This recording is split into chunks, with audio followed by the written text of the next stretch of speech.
Welcome इकराम television line पे join किया है सीनियर रहनुमा सीनियर सियासतदान पीटीआई से उनका ताल्लुक है, पीटीआई के एमएनए हैं गजाला सैफी साहिबा। मैं आपको वेलकम करता हूं अपने शो में। बहुत शुक्रिया इम्तियाज आपका। आपको पता है कि निगरान वज़ीर आला जिस तरह मोहसिन नकवी को उसके ऊपर खान साहब ने एक सख्त उसकी मुखालफत की है, सख्त रद्द अमल दिया है। कल पूरे मुल्क में एहतजाज होगा इस तकरीरी के ख़िलाफ़। वजह क्या है कि एक तो इलेक्शन कमीशन आइनी इदारा है, उसके सरबराह आइनी इदारे हैं, दो नाम गए, उन्होंने एक उनमें से नाम लिया है, उसके ख़िलाफ़ एहतजाज करना आपको लग रहा है कि सियासी तौर इससे आपको फ़ायदा होगा? देखिए, एक आदमी जो कि बायस्ड हो,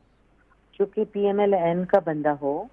देखिए जो इंटरिम गवर्नमेंट होती है उसके अंदर जो भी लोग चूज हों वो एक तो दोनों पार्टीज की मशावरत से हो, और फिर उसके बाद ये कि जो चूज हो जाए वो बायस नहीं हो, वो किसी पार्टी से बिलोंग नहीं करता, वो पीएमएल-एन का बंदा है। और वो आप बताइए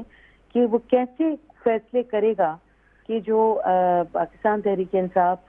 के लिए भी बेहतर हो और मुल्क के लिए बेहतर हो। तो ये तो सख्त रद्द अमल आना ही था, और ये हमेशा पीएमएल-एन जो है इनको निफाक के बीज बोने और पाकिस्तान की सालमियत और पाकिस्तान के स्टेक होल्डर्स को किसी ना किसी तरह से एट बे रखना या दूर रखने की इनकी साजिशी जो हिकमत अमली है वो हमेशा सामने नजर आएगी आपको। सही। आपको पता है कि मुल्क के अंदर एक इंतशार है, मुआशी अफरा तफरी है, और आपको पता है बहुत ही कठिन हालात हैं। आपको पता है मुल्क के अंदर कौन सा क्राइसिस है जो मुल्क में इस टाइम इलेक्शन में कमी अरसा बचा है आके, और आपने इतनी एग्रेसिवली आपने जो मुल्क के अंदर तहरीक चला रहे हैं, इससे मुल्क और रियासत को, मईशत को इससे नुकसान हो रहा है। गजाला,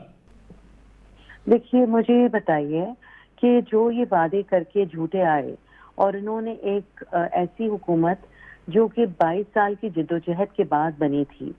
और तीसरी एक पार्टी इमर्ज होके आई थी, जब ये मिसअप्रोप्रिएशन कर रहे थे, करप्शन चार्जेस पे इनको पूरी दुनिया में धुतकारा जा रहा था, तब तो ये कहते थे कि जी हमें 5 साल अपने पूरे करने हैं और जिम्मेदारी है। और जब पाकिस्तान तहरीक इंसाफ की हुकूमत पे इन्होंने वो इल्जामात लगाए, और जबकि 40 साल से यही हुकूमत कर रहे थे, उसके बाद पाकिस्तान तहरीक इंसाफ की हुकूमत को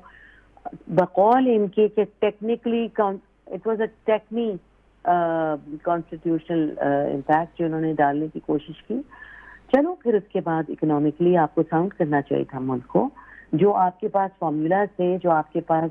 तरीके थे, जो मैजिक आप लेकर आ रहे थे, उस मैजिक से आप कोई चीज हल नहीं कर सके। अवाम को आपने बिल्कुल अंधेरे कुएं में डाल दिया, और उसके बाद आप चले हैं हर मामले में दखल देकर,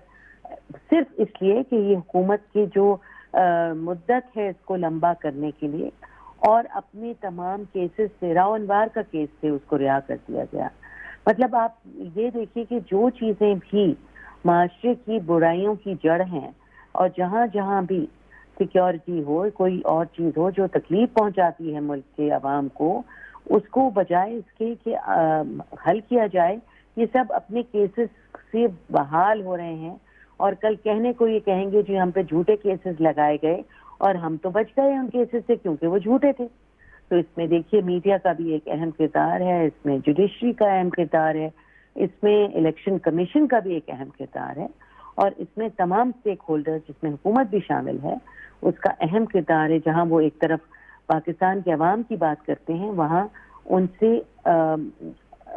दूर नहीं हो सकते, उनसे आंखें नहीं चुरा सकते, बल्कि पाकिस्तान के अवाम की भलाई और बेहतरी के लिए इन लोगों को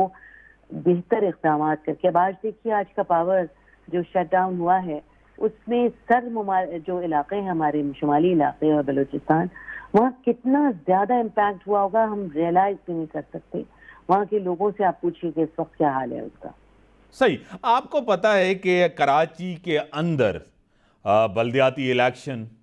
लोकल गवर्नमेंट पोल्स जो हुए, उससे खान साहब ने उसकी वजह आपके सामने बताई कि तंजीम की कमज़ोरियाँ, जमात इस्लामी सेकंड नंबर पे आ रही है, तहरीक इंसाफ جس کو 2018 کے اندر اتنی بڑی میجورٹی ملی ہے اس شہر کے اندر، ان لوگوں نے یہ ناراضگی کا اظہار کیا ہے؟ خان صاحب کا بیانیہ پاپولر نہیں، مقبولیت کم ہو رہی ہے؟ میرے خیال میں امتیاز بالکل مقبولیت کم نہیں ہو رہی، اور یہ ایک طرح سے آئی اوپنر ہے یہ جو لوکل باڈیز کے الیکشنز ہوئے ہیں، کہ دھاندلی آپ کو پتا ہے ہر گلی کوچے کے ہر جگہ، حتیٰ کہ وہ پاپولر لیڈرز بھی جو کہ 100% مارکس اور ووٹس لے کے آگے بڑھ سکتے تھے، ان کے بھی ڈبے تبدیل ہوئے اور بے ایمانیوں میں ٹھپے لگائے گئے ہیں۔ تو اس سے ایک آئی اوپنر ہے ہم سب کے لیے بھی، اور الیکشن کمیشن کے لیے بھی آئی اوپنر ہونا چاہیے کہ جب الیکشنز ہوں گے تو انہیں فیئر الیکشنز کی ضرورت ہے۔ ہم شروع سے فیئر الیکشنز کی بات کر رہے ہیں، ہم نے ای وی ایم مشینز کی بات کی، انہوں نے اس کو رد کر دیا، آتے ہی انہوں نے ایک پالیسی بنائی، اس میں ہٹا دیا۔ اب یہ کون سا لائے عمل لے کر آئیں گے جس کے اندر فیئر الیکشنز ہوں گے؟ فیئر الیکشنز جو ہیں اس میں اگر یہ اپنے لوگ ڈالتے ہیں تو ہمیشہ بے ایمانی کرتے ہیں، تو ہر الیکشن جو ہے وہ بے ایمانی کے نام پہ خراب نہیں کیا جا سکتا۔ اس میں پیسے لگتے ہیں، انفراسٹرکچر یوز ہوتا ہے، لوگ آتے ہیں، ووٹ ڈالتے ہیں، اپنی 10 چیزیں سیکریفائز کر کے، اور پھر اس کے بعد ان کا ووٹ کی اہمیت نہ ہو تو پھر یہ بہت تکلیف دہ عمل ہو جاتا ہے۔ تو اہم بات یہ ہے کہ لوکل باڈیز کے الیکشن میں جہاں کچھ تنظیمی معاملات بھی شاید ہوں، اور یقیناً ان کو صحیح کرنے کی کوشش کی جانی چاہیے اور کریں گے، مگر یہ جو میجر جو شفٹ آئی کہ پیپلز پارٹی آئی اس کے اندر، وہ ایک اچنبے کی بات ہے، نہ صرف ہمارے لیے بلکہ جماعت اسلامی کے لیے بھی اور تمام عوام کے لیے بھی جو نکلے، اور تھوڑا نمبر نکلا کیونکہ آخری دن تک انہوں نے الیکشنز کی ڈیٹ چینج کرتے رہے اور لوگوں کو کنفیوژن میں ڈالا، اور پھر الیکشن ہوا تو بہت سارے لوگوں کو پتہ نہیں تھا، اس لیے ٹرن آؤٹ بہت کم تھا۔ اب جو کم ٹرن آؤٹ تھا اس میں بھی انہوں نے بے ایمانی کی، تو یہ جو تکلیف دہ عوامل ہے یہ پھر الیکشن کو کنٹروورشل بناتا ہے۔ تو الیکشن کمیشن کا اہم کردار یہ ہے کہ وہ فیئر الیکشن کرائے